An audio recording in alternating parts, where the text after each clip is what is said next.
Yeah, buddy, big win heading into the All-Star break, eh? Steven? Yes. Are you noticing a trend? Yeah, the Leafs win every game. They have the MarKadMar line together. Because I've noticed a less positive trend. Oh? Did you seriously not notice all the first sale signs that went up yesterday? Whoa, it is not my fault that the neighbors aren't huge Kid Ref fans. Hi! Leafs Nation, stand witness frogs and locusts! Full biblical! Austin Matthews is the Leaf! Why do I watch hockey stressfully? Mostly. Leafs win 4-1 over the Dallas Stars. Victory puppies! One because the Leafs won the game, and another because there was no goalie review in this one. Charlie, it's right here. There you go. You're such a good boy, and you're such a good boy. What do you think of the MarKadMar line? What do you think of the MarKadMar line? Do you like it? All right, Dad, I got my treat. Now, can you please let me out of here? It's okay, boys. It's okay. I'll see you next game, okay? I'll see you next game. The mark on the door from the Nashville game, still there. Second half of a back-to-back. Both games on the road against the high-powered Dallas Stars. McElhaney in net. So naturally, a dominant victory. Actually, that was a funny one. I couldn't tell if the Leafs were playing really, really well or Dallas was playing really bad. And anytime you score in your own net, there's a little bit of bad luck involved. And you might say dominated. The Stars outshot the Leafs 40-29. Very true, but the shots were 8-8 in the first, 15-15 in the second, and it wasn't until the third, where the Leafs were winning, that the shots were 17-6 for Dallas. And thanks to Austin Matthews, the Leafs still outscored Dallas in that period 1-0, so Merry Christmas. And you know what I want to fawn over the MarKadMar line? Matthews, obviously. Some Gardner love and some Gardner ideas. Oh, Kadri. But before we talk about any of the goals, we got to talk about the guy who prevented them, Curtis McElhaney. His first on-ice action that wasn't practice in 35 days. His last game was against the Columbus Blue Jackets on December 20th. His last game was before Christmas! And somehow this was his second game of the season where he faced 40 shots or more, and the Leafs have won both of those games. He's always playing on the second half of a back-to-back, which means he's not getting the best team in front of him, is he? Although he thought he had a pretty good one in this one. But to really drive that point home, despite having a .925 save percentage on the season,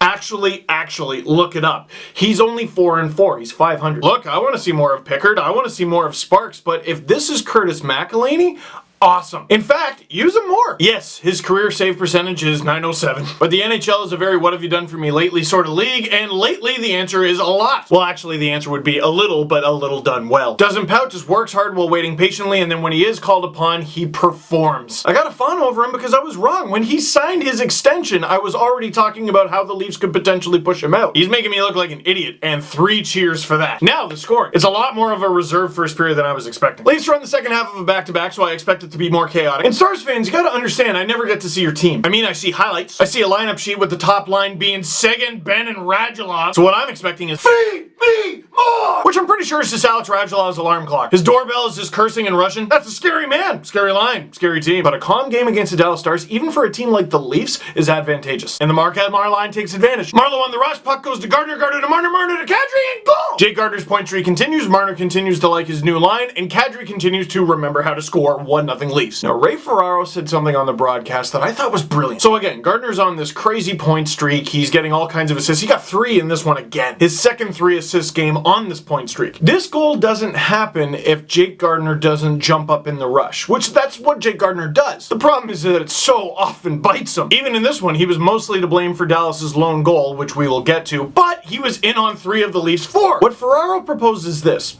Gardner has been so good with Ron Hainsey. On a play like that, for example, Gardner is able to confidently join the rush and no one bats an eye because Ron Hainsey's back there just waiting. When Riley and Zaitsev get back, why not keep Hainsey and Gardner together? Put Riley with his previous defensive partner of Zaitsev. Third pairing, I just resigned to the fact that Babcock's gonna do whatever he wants with that. But think about it, Riley and Zaitsev are both coming off of injury. You can manage their ice time. Leave Gardner and Hainsey as the top pairing while you slowly work Riley and Zaitsev back into the lineup. You don't even need to stick with it forever. Maybe sometimes you use it and sometimes you don't. It's an option, and it's clearly a good one based on the last few games. Mike, you got the All-Star break. Think about it. If you're a Gardner critic, which I consider myself to be a lot of the time, I don't see how you can hate this idea. And all of a sudden, this is exactly what I was talking about. The Leafs are figuring themselves out internally. Your first pair, hopefully it breaks even, but your second pair improves. Your second line is already improved because you changed that around. Your third line's improved because I think it's better with Brown on it. And your fourth line is way better because you have way better players on it. Should I go out and spend a first round pick on a third line center? You don't need to because you did smart stuff. You made a delicious meal and you didn't even have to go shopping because all the ingredients were already in the kitchen. A Steve Dangle and Gordon Ramsay approved lineup. We head to the second. Zach Hyman on a 2-on-1 with Roman Polak and he chooses to pass and it doesn't work. I'm not even trying to hate on Roman here, but Zach, if you're on a 2-on-1 with Roman Polak, maybe shoot. That was shorthanded too. What the hell is the world? After the Leafs penalty expires, William Nylander comes out of the box. He feeds Zach Hyman, who feeds his face into the goalpost. But in typical Zach Hyman fashion, he looked happy to do it. His 9th goal of the season. The Leafs are up 2-0. You see, Zach, shoot. Maybe don't use your face next time, but shoot. A recurring theme with this Leafs team, I think, is they don't shoot enough. And I don't think it's a matter of they don't have possession. It's they go into the zone, they're in the slot, they don't shoot the thing, and then the puck turns the other way. They had it, they possessed it, and didn't do anything with it. Then a few minutes later, the Leafs on the power play, and the lesson learned is, no, passes are also shots. Kadri just throws the puck, like, not even in front, like, into the slot. It goes off Janmark and in. Poor Bishop's reaction. Bruh! And my favorite thing was on the ice, and then after he gets to the bench, Kadri's just laughing. Just last video, I was talking about how he hadn't scored a goal with his stick since November. It had been 23 games since he scored a goal with his stick against a goalie. Breaks his streak. Next night, 2 goals on 2 shots, and one of the goals wasn't even on an actual shot. Before the second is over, Matthews wins the faceoff back to Jake Gardiner. Gardiner gets his pocket picked by Radulov. Radulov throws it in front to Seguin, and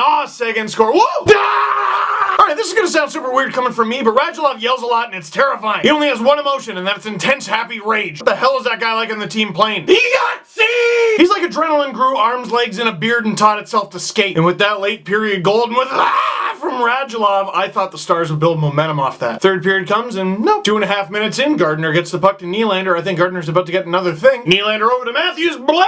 4-1. Adorable Willie Austin hug, and please don't screw this up. And they didn't. McElhaney did have to make some impressive looking saves in this one, but I didn't really think many came in the third. I'm not gonna lie, I don't want to look it up shot for shot, but out of the 17 that Dallas had in the third, I gotta imagine a lot came in the final 6-7 minutes. And I don't remember a lot of those being particularly dangerous either. As I pointed out earlier, McElhaney shuts the door, as he often does, and the Leafs win. Question of the game, were the Leafs really good? Were the Stars really bad? Or was it a combination of both? This game reminds me a lot of the road game the Leafs played in Calgary. Leafs, of course, ended up winning that game, and Calgary never really seemed to be in it. And in that one, I couldn't tell. I'm like, are the Leafs really good, or did Calgary just have an off night? For Leafs fans, I feel like it's easy to tell whether or not the Leafs are going, because you watch them all the time. For a team like Dallas, I have my assumptions, but then I watch them play for the first time this season, and I'm like, really? We'll see if they remember this one the next time the Leafs and Stars play in Toronto. I'm going to that game. It's my birthday present. And hey, Stars fans, if I were you, I'd relax. And I know I say that a lot, but I mean it. Because I think it's stressful being you. First of all, you're in the Central Division. You're in the top wildcard seed with 60 points. Winnipeg has 66 points, Nashville 65, St. Louis 63. You've played 3 more games than Nashville, but 1 fewer than St. Louis, so you could catch them. And you have an identical record to St. Louis in your last 10, 6-3-1, so you're keeping pace. Now you might say, no, what about Colorado? 2 games in hand, just 3 points behind, and even though they've lost 2 straight, they're still 8-2-0 in their last 10. Well, the reason I would say relax is this is life in the Central Division. So you can choose to live your life like this all the time, or you can deal with it. Steve, that's easy coming from you, I know! And furthermore, to this loss, Dallas has one of the best home records in the league. 17-7-1. This loss was Dallas's 7th regulation loss at home. That's it. Chalk this up to a rarity and enjoy the All-Star game. Or, well, okay, enjoy the All-Star break. That's what I would do if I were you. Questions? Matthews and Nylander are awesome?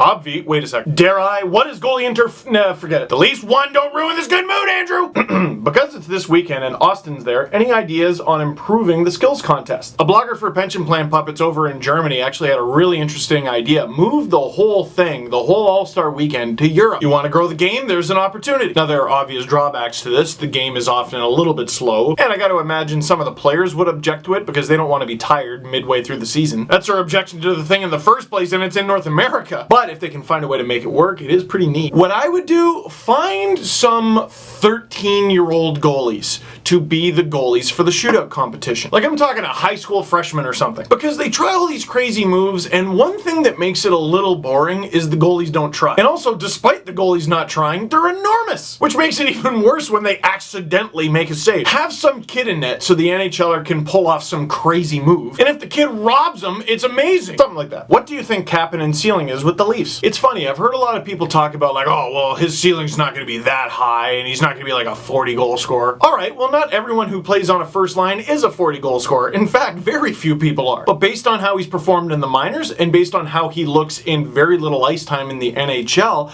I'd say Kapanen, at least one day anyway, could score 20. He's already one of your fastest, if not the fastest player on the team. Knows how to score, can play on the power play. He's feisty. He can play on the penalty kill. We're not talking about his ceiling in the NHL. We're talking about his ceiling with the Leafs, which I think is sky high, because if you're that versatile and you work that hard, you could be a player like Zach Hyman or Connor Brown. And would you look at Hyman in the Stars game, he had a goal and led all Leaf forwards in ice time. So I say his ceiling is all those things in the first line, but I say realistically, he'll be on the second or third line, probably play minimal power play, but a lot of penalty kill. If you were Babs, who would you put on the fourth line? Leave it, dude, leave it. You finally got it. Yeah. I mean, I'd like to see Altonen come up and see what he can do. I'd love Levo to eventually get in the lineup, but all the people saying scratch Komarov, like, it's just not realistic, guys. He's played well in the past couple games. He's still a good penalty killer. He can take faceoffs on the penalty kill. He only played 15-ish minutes in this one, which I'd say is about right. It's a lot more right than 24. I'd like to see Kapanen get a sniff on other lines from time to time, but right now,